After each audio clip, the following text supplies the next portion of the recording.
On today's episode of Locked On Canucks, the Canucks captain Bo Horvat speaks out and makes a public statement about his contract situation. And of course, anything Horvat and contract is going to make massive news in Vancouver. This is Locked On Canucks, and it starts right now.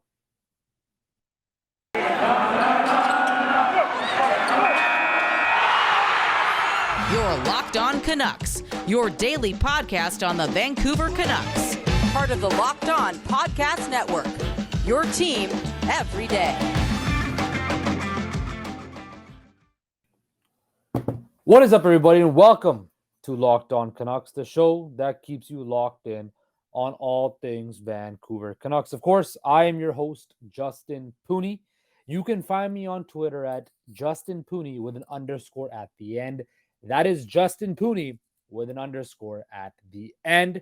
You can also find our show's Twitter at Locked On Canucks. That is Locked On Canucks. Also, please like and subscribe to our YouTube channel. Just go to YouTube, type in Locked On Canucks, be the first thing that shows up. I also want to thank you for making Locked On Canucks your first listen of the day.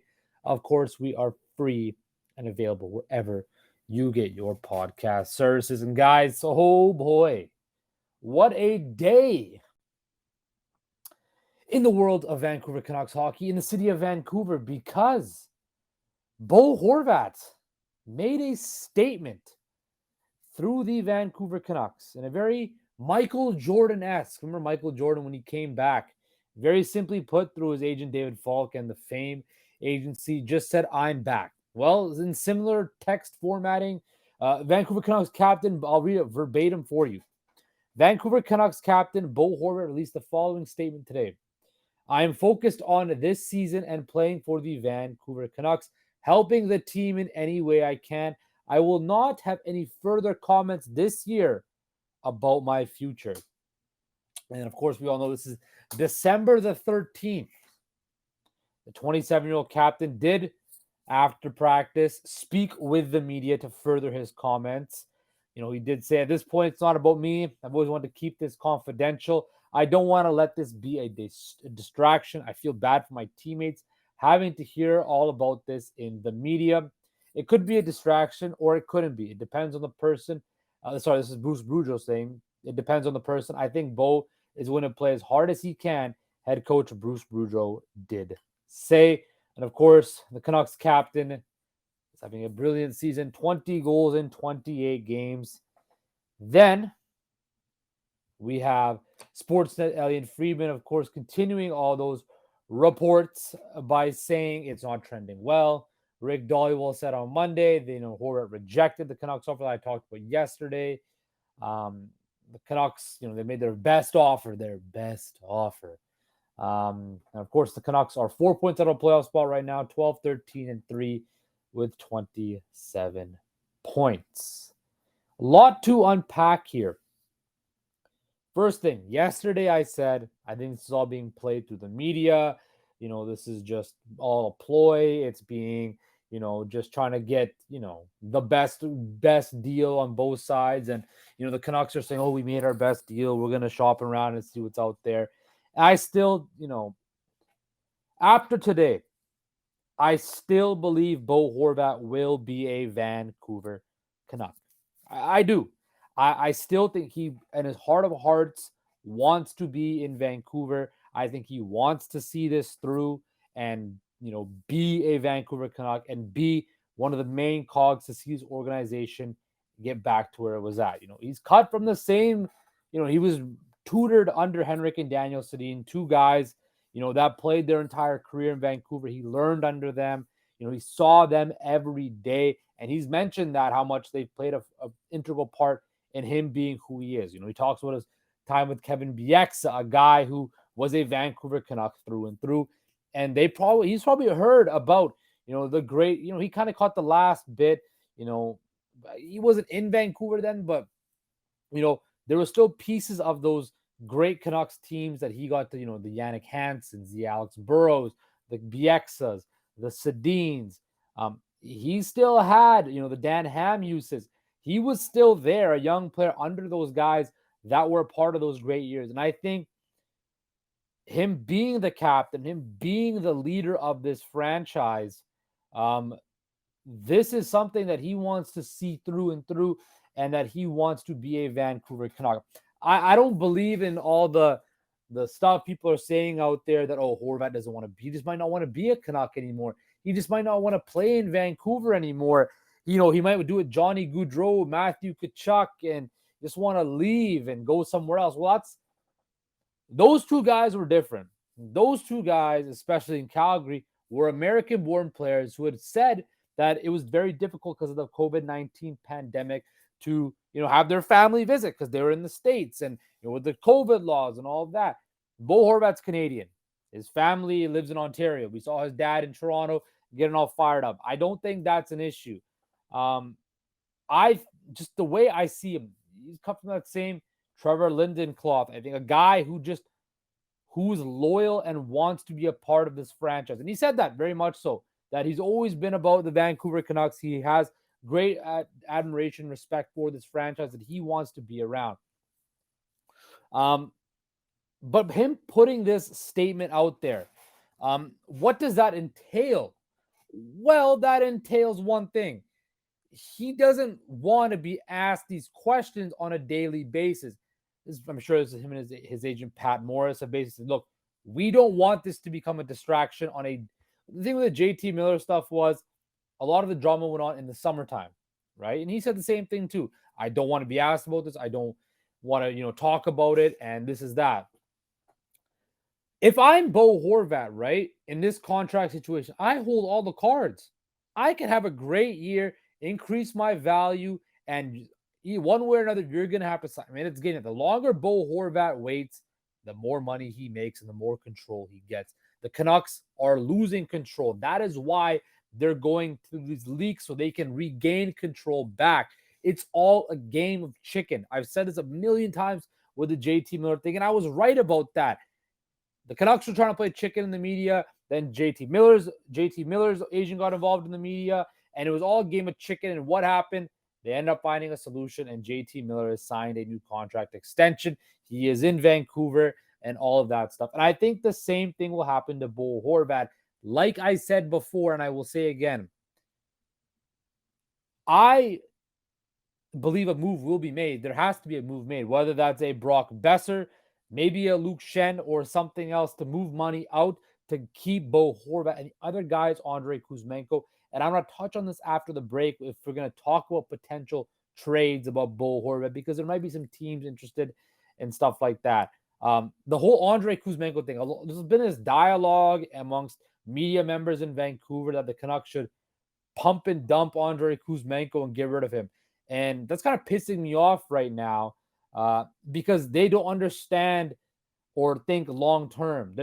I think people just get too caught up in the asset management and they don't think about the actual on-ice performance and what you see with the eye test. Because as much as the salary cap and, asset management is a part of the game, there still has to be that human aspect of what you see on the ice. And I think a lot of Canucks fans and a lot of people in the media try to outsmart themselves and think about other things without really understanding the game. And coming up after this break, I want to touch on that because, quite frankly, it's kind of annoying. But first, I would like to talk to you guys about the fine folks at betonline.net. BetOnline.net is your number one source for sports betting info, stats, news, and analysis. Get the latest odds and trends for every professional and amateur league out there, from pro football to college bowl season, basketball, and the World Cup. We've got it all at betonline.net. If you love sports, and you can even find, if you love sports podcasts, you can even find those at betonline.net as well. We're the fastest and easiest way to get your betting info. Head to the website today or use your mobile device to learn more. Bet Online, where the game starts. Okay, welcome back to Locked On Canucks. Continuing on with this Bo Horvat train. I see a lot of people on Twitter talking about, and in the media, talking about how if they're going to trade Bo Horvat, You're probably going to have to trade Andrey Kuzmenko, Brock Besser, Luke Shen, and really restart the rebuild. First of all, as I said yesterday, I don't think a rebuild starts until you burn this thing to the ground and you get rid of everybody. That includes maybe one or two of Elias Pettersson, Thatcher Demko, and Quinn Hughes. Because I don't think those guys will want to stick around, especially Elias Pettersson, because he holds all the cards now too. He can be like, no, man, I don't want to resign in Vancouver. Trade me. I'm going to go test free agency because his deal's coming up too, right? And then what do? Then you're royally screwed. If I'm Elias Pettersson, I see you trade Brock Besser, Bo Horvat, and something else, right? Well, what the hell's the point of me staying around here? I don't want to rebuild anymore. I'm in the prime of my career. I want to win games and compete for the playoffs. And that's why I said yesterday, this team is stuck. They're stuck.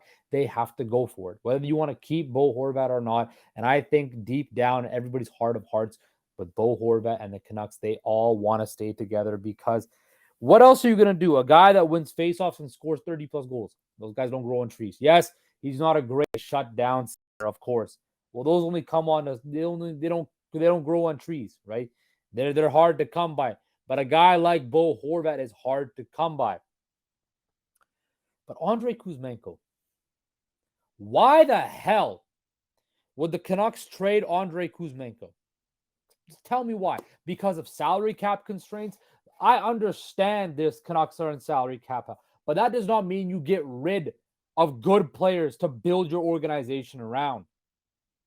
People out there think that, oh, well, the Canucks are cap strapped and they can't do. I've seen teams get creative with the cap to remain well constructed. I've seen it. There's been numerous instances of teams getting smart.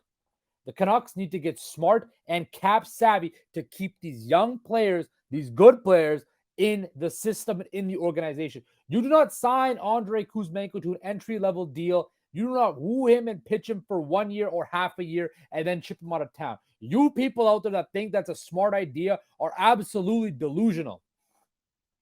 Andrey Kuzmenko, if you watch him play, yes, he's had some rough patches, but case in point, the Canucks have done it. That was one of the best moves they've done is bring him in. Not only is he a charismatic guy who understands the game, but he plays the game the right way. He produces. And yet you want to ship him out for assets, for future assets. This guy could be a future top six forward on this team for years to come. And you're telling me you want to trade him away because of cap constraints and get rebuild. He's a guy you want to keep around. But no, people out there think they're so damn smart that they believe that trading Andrey Kuzmenko is the right move. Think about it again. The name of the game is having good pieces in your organization to the puzzle to help you win a Stanley Cup. You trade Andrey Kuzmenko for what? Future assets that might pan out, that might not pan out. And that's always been my problem about rebuilds. Unless you're getting a surefire asset like a Sidney Crosby, an Evgeny Malkin, a Jonathan Toews, a Patrick Kane, a Drew Doughty. What's the point? An Austin Matthews. If you get a Connor McDavid, what the hell is the point? You're not going to get Connor Bedard this year because you're not bad enough. So that's the one generational piece out there that you want to put up to a lottery to decide to win. I don't believe in that. Now, do I believe you have to draft and develop? Of course, you have to do that. But I don't believe in getting rid of quality assets that are proven, that are young, for stuff that you don't know. I don't believe in that. Now, people might think I'm crazy. I don't know what I'm talking about. Let me ask you this. How long did it take? Hell, the Arizona Coyotes have been rebuilding for how many years now? The Buffalo Sabres have been rebuilding for how many years now? The Detroit Red Wings are finally starting to play better after years. The Florida Panthers were rebuilding for years until they finally got Alexander Barkov. Unless you know for a matter of fact that this guy is a slam dunk, what is the point? This team is not bad enough to be at the bottom to get the best odds to win the lottery. Even if you trade Horvat and Besser and Shen, that doesn't make them bad enough to go to the bottom of the league. You still have good pieces. So I don't understand what's going on. How you think that trading away those guys will suddenly make this team a bottom feeder team? They'll be worse, but they still have good players out there. They'll still be able to win some games.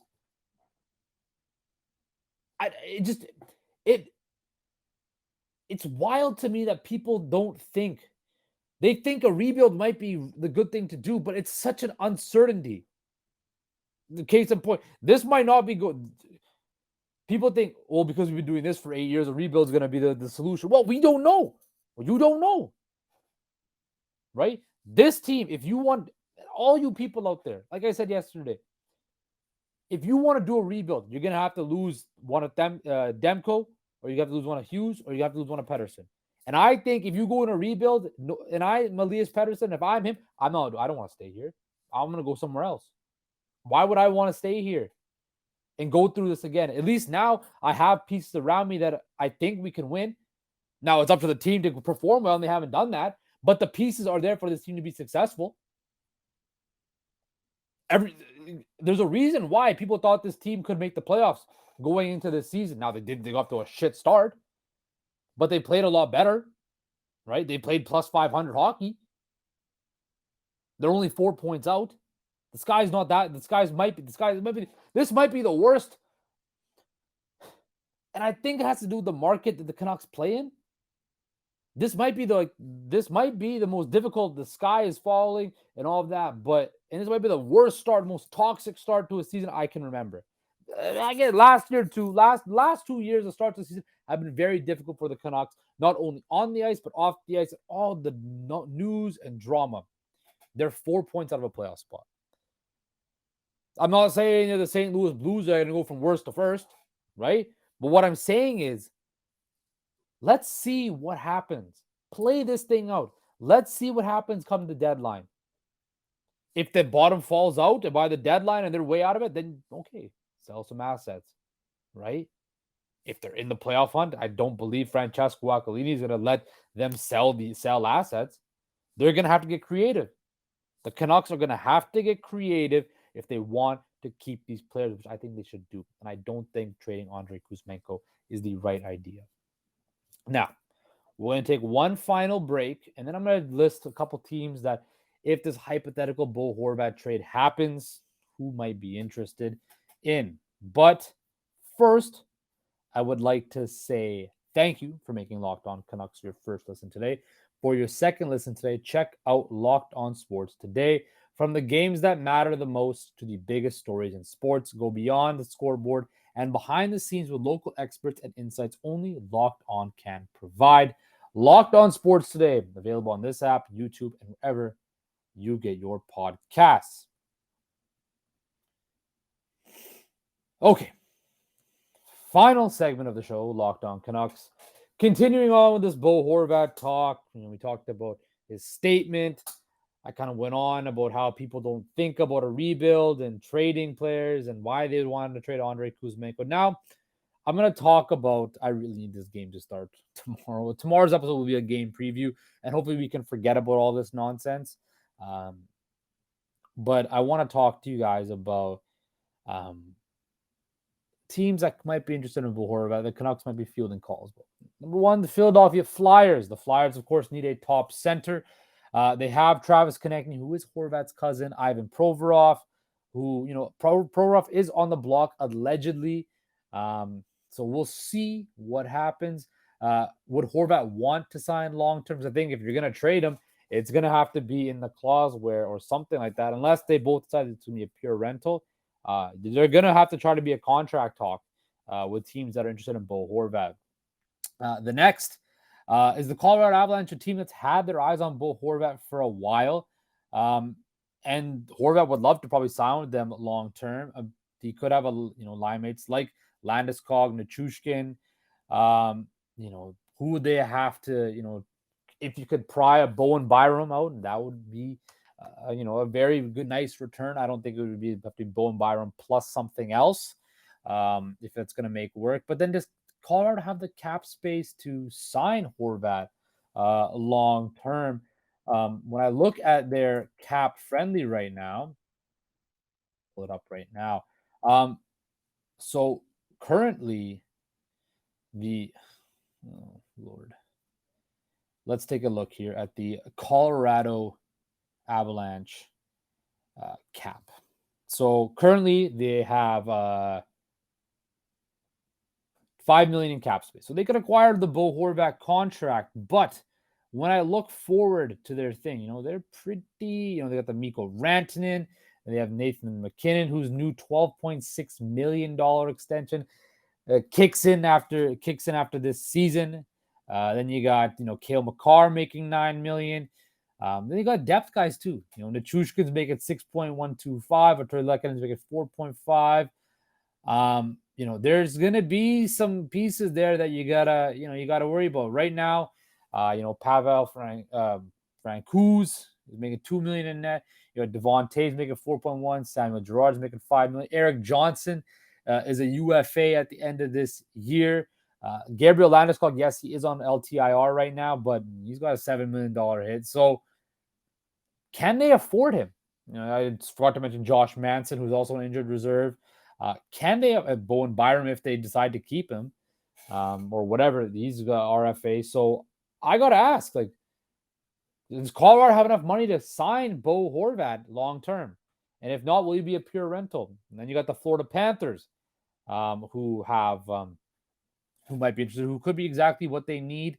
Apparently they love Bo Horvat's name.